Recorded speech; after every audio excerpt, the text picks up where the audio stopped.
world commemorates a magnificent saint and a jewel in the panoply of all of our saints, Saint Mary of Egypt. Many of you may know her quite well, but for those, it's been a while, or for maybe people who know very little about her. She was an early church saint, and she was from Egypt, named Mary. We don't know the rest of her name. But she was a woman who was very, very much caught up in the passion of promiscuity.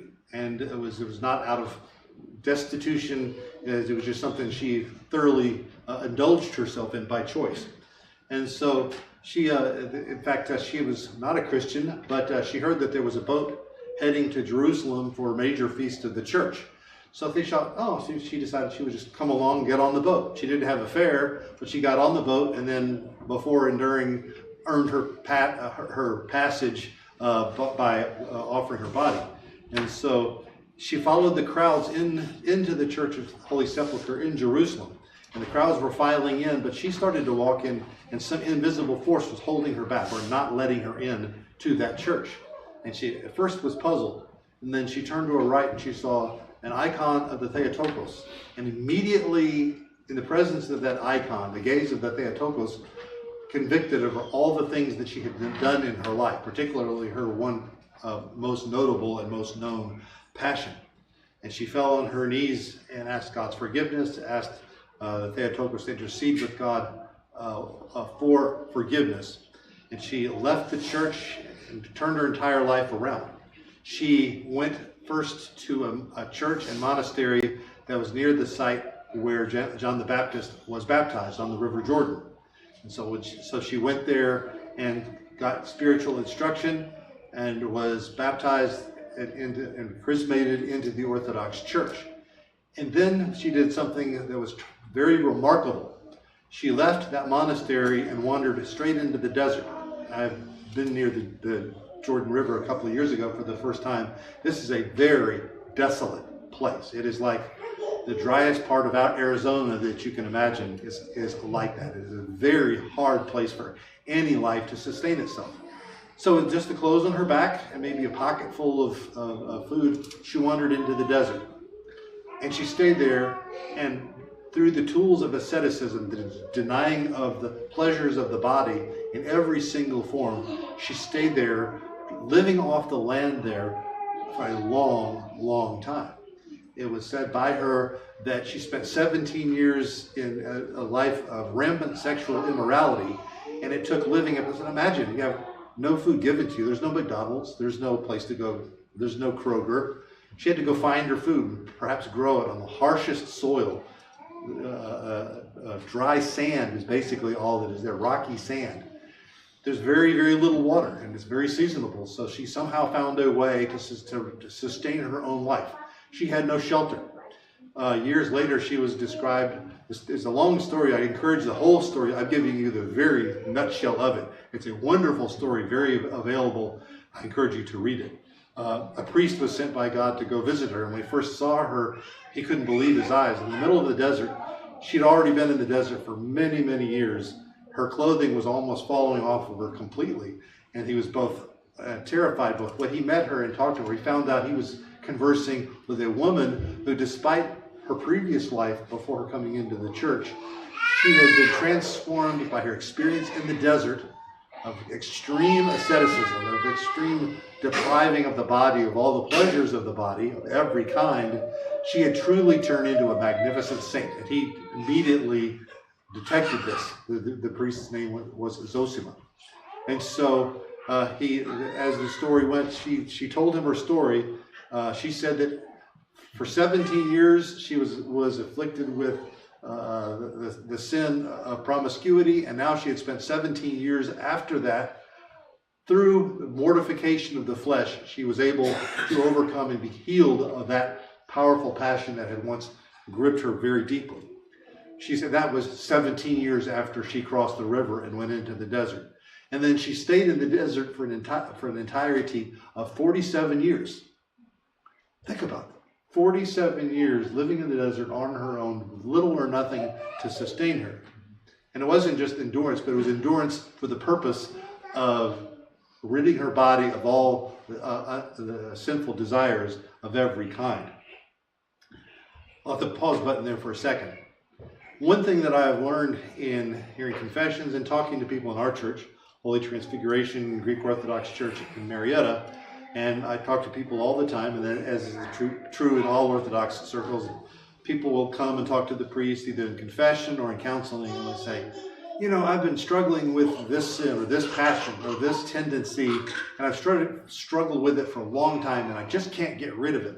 I've tried and I've tried and I've tried, and I'm really disappointed and frustrated that I'm not showing a whole lot of progress in my desire, my holy desire to be free of this spiritual illness that is within me.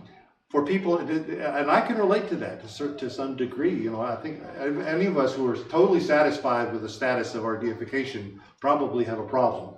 So we all should have a sense of, I should be doing better, I should be doing better, I should strive harder.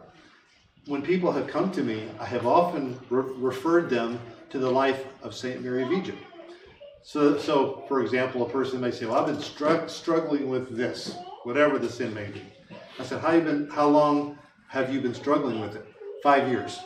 Oh, you got, by the metrics of Saint Mary of Egypt, you got 12 more years to go.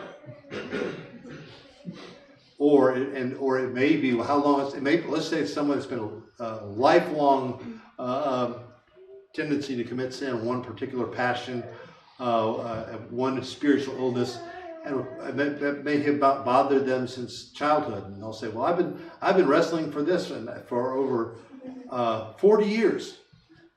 Then my response is, oh, in that case, you're up around the 47 years that she lived. So here's what she did to grapple with her spiritual problem.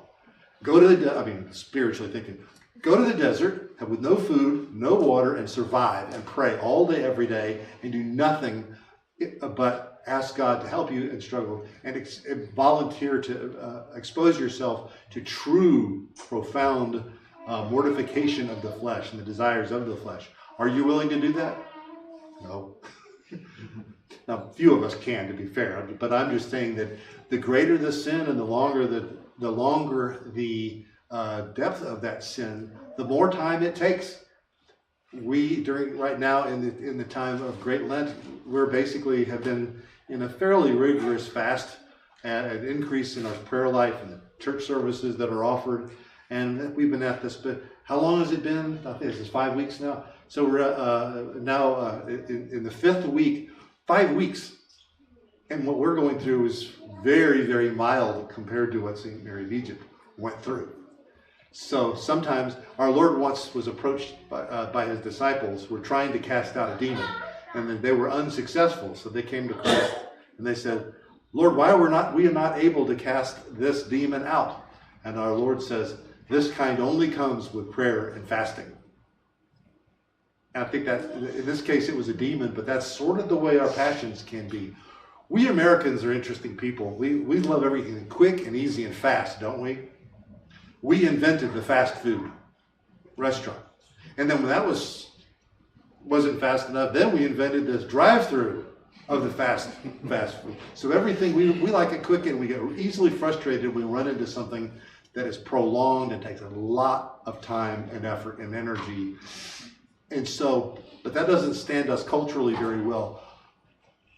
The lesson I give you on this Sunday of St. Mary of Egypt is that if the sin is great and well rooted in, it takes a long time.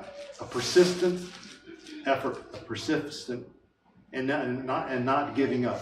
Can you imagine if Mary of Egypt had on year 12 of her being in the desert thought, this is enough, I'm hungry, I want to go back into town and get a nice hotel room and a bath and nice decent clothes. You know, if she'd have quit, then where would she be? She would not be the saint of our church.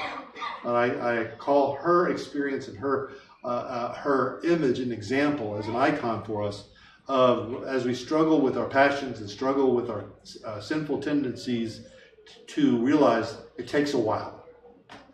It takes effort. It takes not quitting.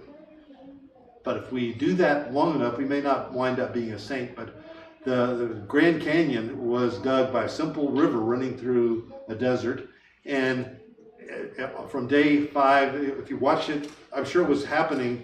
Like this Colorado River, however long ago, this will never amount to anything.